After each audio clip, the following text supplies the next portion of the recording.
IPL ప్రారంభ మ్యాచ్లో ఓడిపోయి హైదరాబాద్ జట్టు విమర్శలను మూటగట్టుకుంటోంది. ముఖ్యంగా బౌలర్ల ప్రదర్శన అభిమానులకు ఏమాత్రం ఆనందాన్ని కలిగించడం లేదు. 201 పరుగులు చేసినప్పటికీ హైదరాబాద్ జట్టు ఓడిపోవడాన్ని అభిమానులు ఏమాత్రం జీర్ణించుకోలేకపోతున్నారు. సోషల్ మీడియాలో తమ ఆగ్రహాన్ని వ్యక్తం చేస్తున్నారు. బెంగళూరు వేదికగా జరిగిన మ్యాచ్లో హైదరాబాద్ జట్టు మొదట్లో 3 వికెట్లు కోల్పోయింది. ఆ తర్వాత ఇషాన్ కిషన్ క్రీజులోకి వచ్చి చాలా దూకుడుగా ఆడాడు.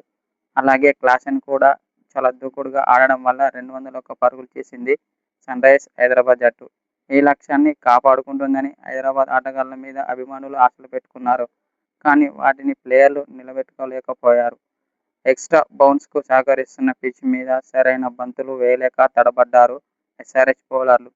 దీంతో బెంగళూరు బ్యాటర్లు పండగ చేసుకున్నారు. ముఖ్యంగా రజత్ పటిదార్, విరాట్ కోహ్లీ అర్ధశతకాలతో అదరగొట్టేశారు.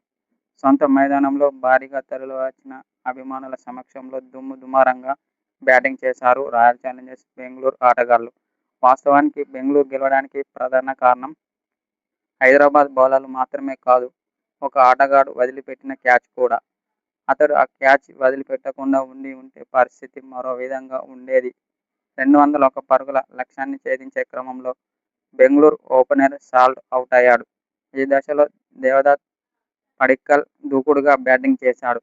మరోవైపు విరాట్ కోహ్లీ ఆచితూచి బ్యాటింగ్ చేశాడు.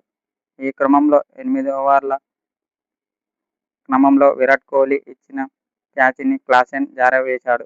అప్పటికి విరాట్ స్కోరు 28 పరుగులు. హర్షల్ పటేల్ వేసిన బంతిని విరాట్ గట్టిగా కొట్టాడు. లాంగాన్లో ఉన్న క్లాసెన్ క్యాచ్ పట్టుకున్నాడు. ఆ తర్వాత జారవిడిచాడు. దీంతో విరాట్ విలువైన స్కోర్ను చేశాడు. ఆ తర్వాత చెలరేగి బ్యాటింగ్ చేశాడు విరాట్ కోహ్లీ. 38 బంతుల్లో 5 ఫోర్లు, 5 సిక్సర్లతో 69 పరుగులు చేసి నాటౌట్గా నిలిచి ఆర్సీబీని విజయం దిశగా తీసుకొచ్చాడు. బెంగళూరు బ్యాటర్లలో టాప్ స్కోరర్గా నిలిచాడు విరాట్ కోహ్లీ. ఒకవేళ క్లాసెన్ ఆ క్యాచ్ కనుక పట్టి ఉంటే మ్యాచ్ పరిస్థితి మరో విధంగా ఉండేది అని ఆస్ట్రేలియా మాజీ కెప్టెన్ రికీ పాంటింగ్ అంటున్నాడు. క్లాసెన్ నిర్లక్ష్యం వల్ల హైదరాబాద్ జట్టు ఓడిపోయిందని కొందరు మాజీ క్రికెటర్లు అంటున్నారు.